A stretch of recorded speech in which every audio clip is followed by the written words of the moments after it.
Tapos na kaagad. Ayan ang mga sisi ko. Kakarating lang ni Kuya Dave. Bumili ng mantika.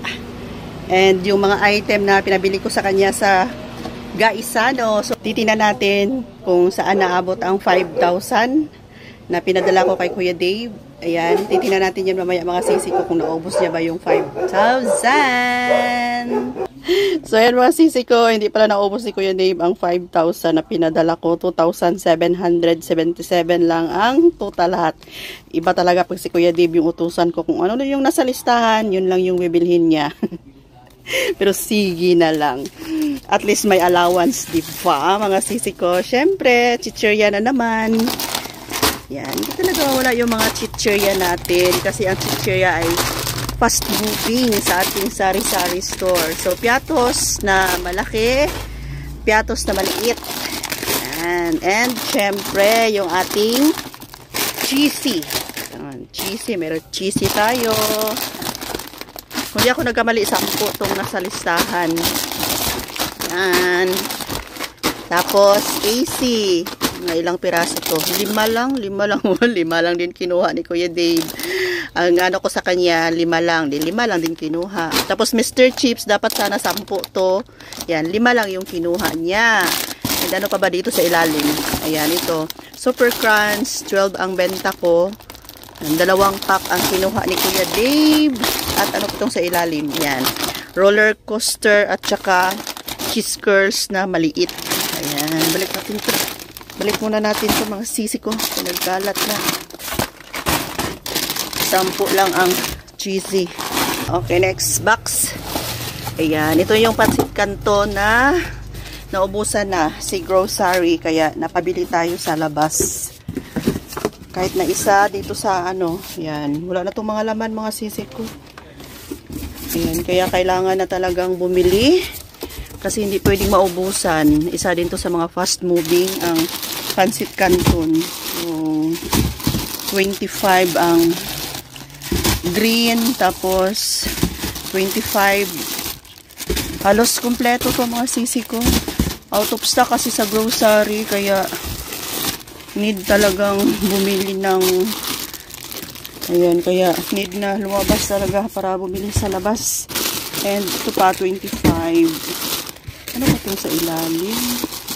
Ayan, nagkahalo na po mga sisi ko. Siguro Pansit Canton ang nasa ilalim lahat. Kaya mabigat. Ayan, Pansit Canton na yan. Ako to. Ito pa, cream densada. Wow, tatlo lang din yung ano, binili niya. Tapos ito alcohol. Ayan, nagpabili ako kay Kuya Dave ng alcohol kasi gamitin ko to, lagyan ng efficacent na kulay white. Ayan, kayo ba'y gumagamit ng ano mga sisi ko efficacent? So, ang ginagamit na efficacent namin ni Kuya Dave, alam nyo naman na bata pa tayo. Share ko lang sa inyo. Ayan, di ba? Oh, nagpabili ako. Isa lang to. Kasi, ang gamit kong ito, efficacent ay kulay white. Mabenta din to sa tindahan namin mga sisi ko. Kasi, pag extreme na efficacent, mga sisi ko, kulay green ay magmancha sa damit. Kaya, ito no yung ginagamit namin. Tagal na. And, bumili ako nito. Kasi pag ito, ganito, may malaki akong ganito doon na nabili ko. Kung ito yung gagamitin ko na direct siya, pag mahulog, ayan, mabasag. So, nagpabili ako kay Kuya Dave ng Green Cross. Ayan, ganito lang kalaki, 150 ml. So, ililipat ko yung nabili kong efficacent na white dyan. Tapos, ito, may ano naman to sa taas. Ayan. So, madali na lang siya. Tapos, kukunin ko ang laman nito mga sisi ko. Ilipat ko siya. Kasi ito na yung mga kulong ng mga matatanda. Ganyan siya, o, diba? So, ganyan na lang. Ayan. Ganito na yung kulong ng mga matatanda. So, sa gabi kasi, masakit ang likod. Ayan, pag may masakit sa katawan, lipat natin dyan. Kunin ko tong alcohol, lagay ko sa loob. And, yung nabili ko sa Shopee ng mga candies, ito na siya.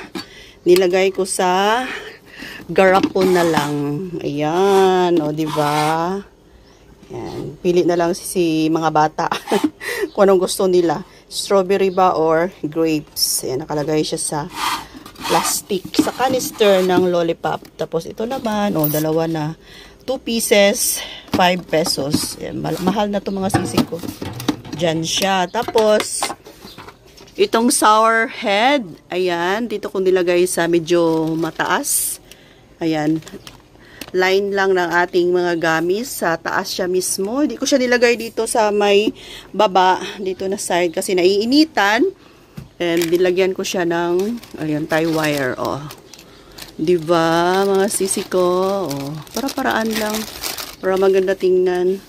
Tapos dito sa kabila naman, naglagay ako sa tapat lang din ng gamis natin. Diba? Sinabit ko siya ng tie wire. Marami akong ganito.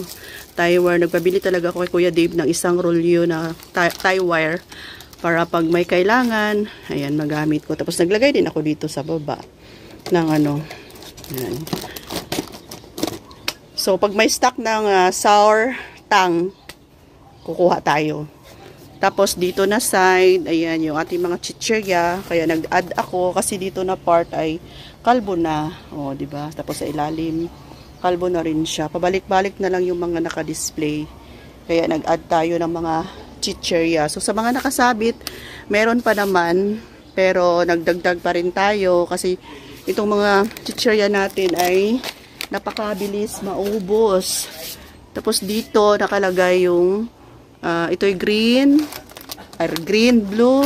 Tapos, dyan, nakalagay yung, bakante, yung kulay green natin na nabili ni Kuya Dave na piatos.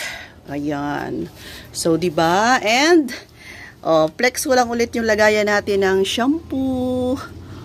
Diba? So, maglagay ako ng product sa baba. Kung gusto nyong bumili ng organizer na ganito, nasa 200 plus lang yan mga sisi ko. Lagay natin yung product dyan. Tapos, yan, lagayan natin ng ballpen. Actually, mga sisi ko per piece to. Yan, pag bibili tayo per piece siya. Yan, isang line. Kaya, naiba to, nasali lang to. Actually, 3 lang yung binili ko. Tapos, nung nag-order ako ulit, iwan ko lang na may nasali na white, kaya dinugtong ko na lang.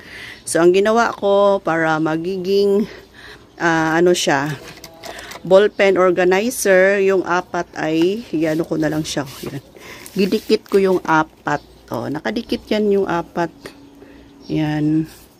Nilagyan ko ng packing tape sa likod.